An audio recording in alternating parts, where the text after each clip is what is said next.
Hello, Mr. De Silva, and welcome to my presentation of the Philosophy of Peacemaker, or the TV show Peacemaker, and this is by yours truly, Hayden Carter. All right, let's get into this. So, who is Peacemaker? So, Peacemaker, otherwise known as Christopher Smith, is a character from the DC universe, and this whole TV show is directed by James Gunn, and it is basically a large-scale comedy action show which follows Peacemaker. And then we move more into who he kind of was as a person. So the fictional character Peacemaker is seen as a very violent vigilante that believes that at all costs, no matter what it is, he must kill for peace, no matter who it is, even. So now we're going to go into kind of some background on what makes Peacemaker Peacemaker. So at some point in 2017, someone mentioned in a show that Peacemaker was pictured as a mentally unstable pacifist diplomat that was massively into committing peace. So, if that doesn't just prove who he is exactly, then nothing really should. So then we kind of got where he begins. So in 2017, a group called the Advanced Research Group Uniting Superhumans, otherwise known as Argus, was capable of actually capturing Peacemaker and sent him to Belrave for the countless murders he killed while being this insane vigilante. During this 30-year sentence that he's experiencing, he actually had the choice of joining a elite task force called Task Force X. And for the audience and for us, we know it more as the Suicide Squad. Okay, move over. So here is a picture of Peacemaker, and just to quickly go over it, you can obviously tell it's him by that giant shiny helmet with that crest on it. That same crest is also on his chest, and you can also tell by that very bright red suit he wears, that very tight red suit.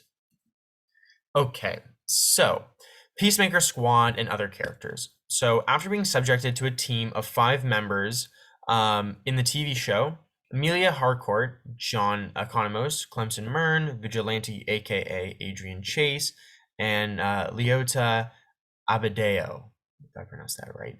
And so they take on Project Butterfly alongside Peacemaker. Okay, so we'll do quick descriptions on these characters. So Amelia is known as the badass assassin, and she does a lot of the professional killing alongside Peacemaker, but she's more sensible. Okay, John. So John, he is the brains of this whole operation. And what he does is he sits behind the computer, he creates gadgets, he creates plans, he does all the tech related stuff. So for example, if you want a license plate removed or a VIN number removed, bang, just gone like that. And he's, really brilliant. Then you have Clemson. So Clemson is the brains, the leader of this whole operation. He actually is a butterfly, but he actually doesn't believe in the butterfly's cause. So what he goes and does, and he tries to create this task force to stop them. Then we have one of my personal favorite characters, Vigilante, aka Adrian Chase, who is a non-stop killer who plays this hilarious role alongside John Cena or Peacemaker. And they are just a iconic duo. Then you have Leota. So she plays the daughter to one of the commanders to this overall Black Ops team.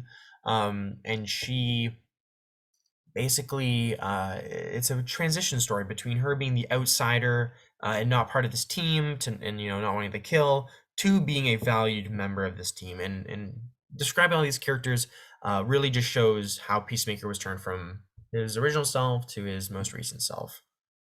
Okay, so we got the missions Peacemaker was assigned to. So just before it gets into the TV show, we get the storyline of the Operation Starfish, which after his team in the Suicide Squad 2 realizes that he's a evil person or a anti-hero, as we know him as, they end up shooting him and he ends up in a hospital.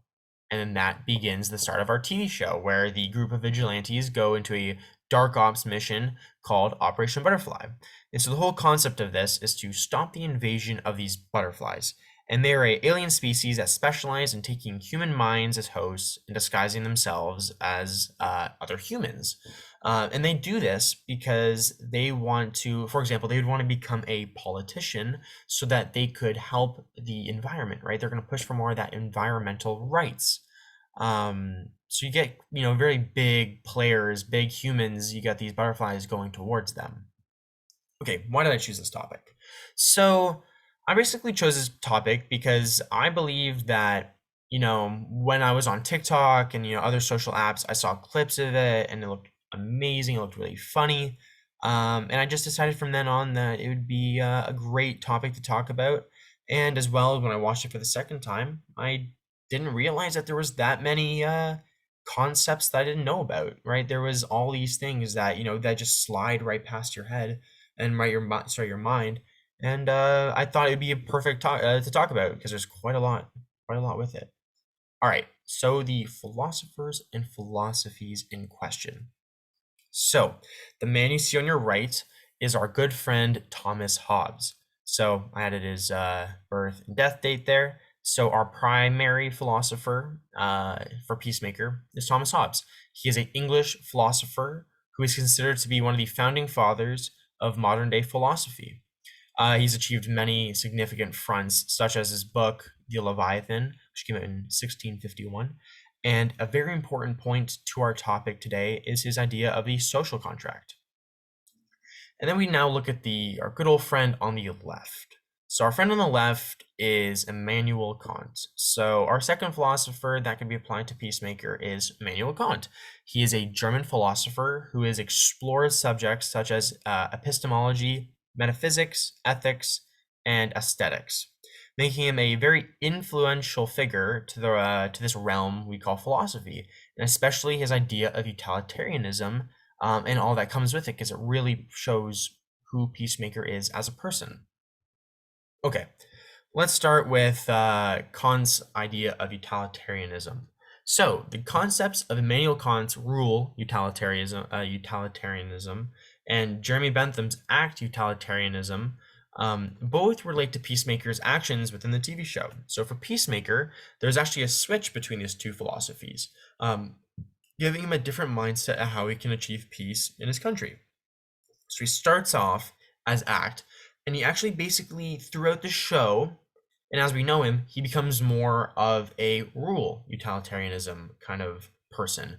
So Jeremy Bentham's concept of act utilitarianism focuses on the outcome of the actions, less of what the intention was.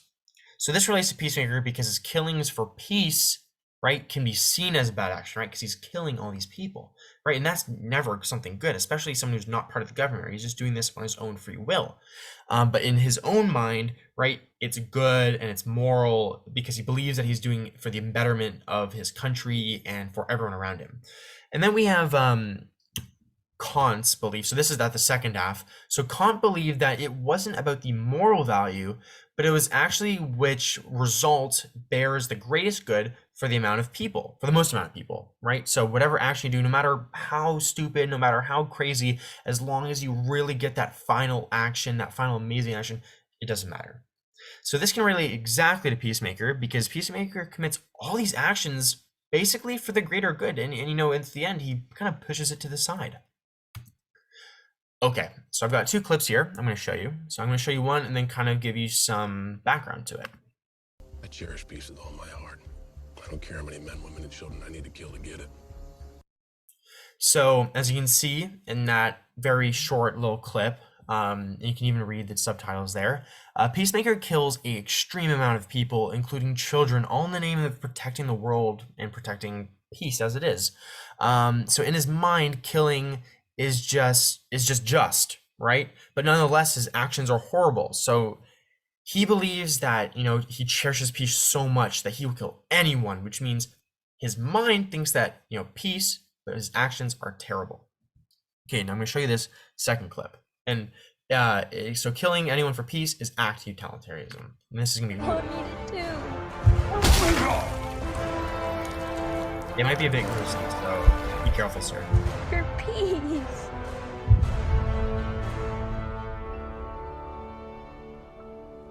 Thank you for feeding me and talking to me and showing me kindness. I see who you are and I see your character. I tried telling you yesterday, in the jar. Peace sign. Please, fulfill your calling. Be the peacemaker. Join us in saving your planet. What do you say? Activate human torpedo.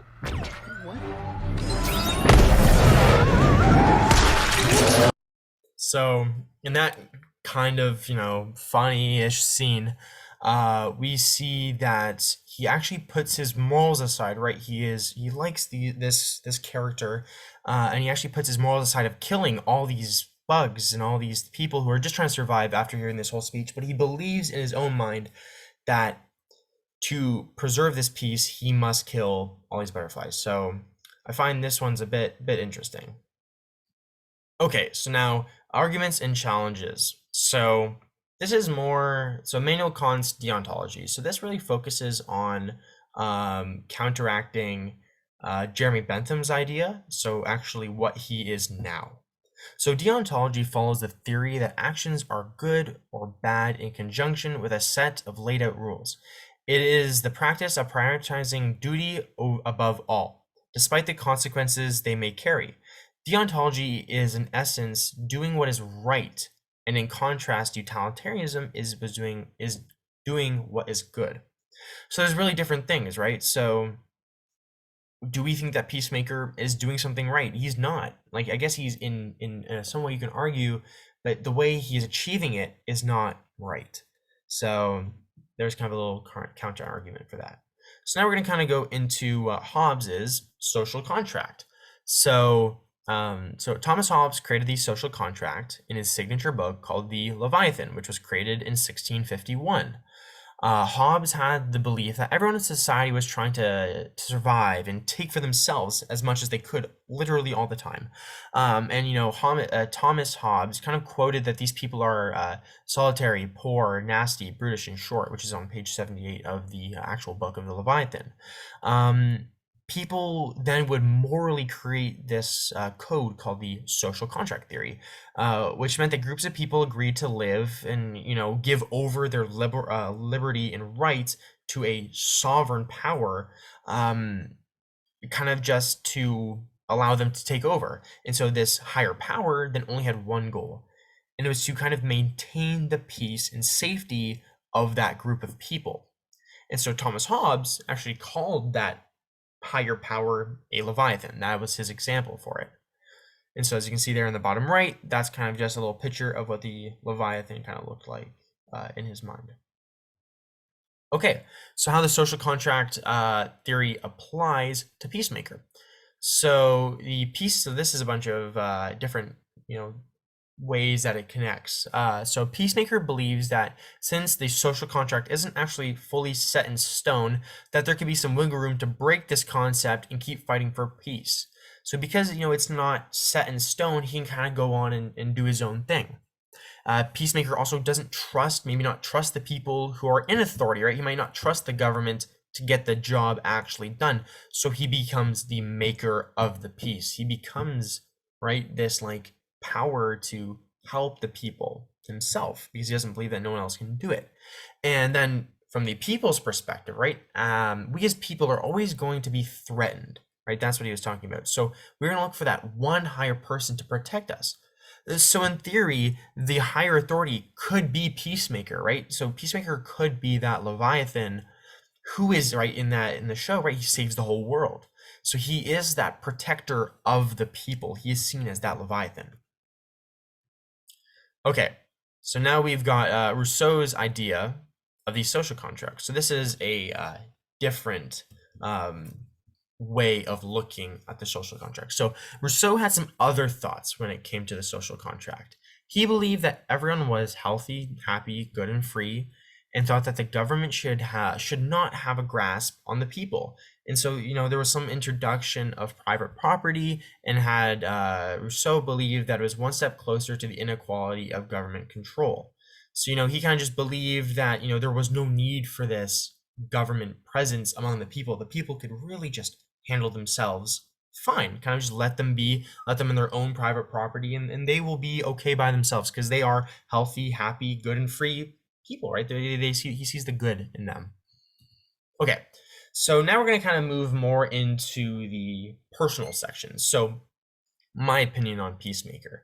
So I find with Peacemaker is that he, just like utilitarianism, I feel like that really best applies to him because he really is kind of not, he just does all these crazy actions to kill all these people in the shirt, in this like way of trying to get peace.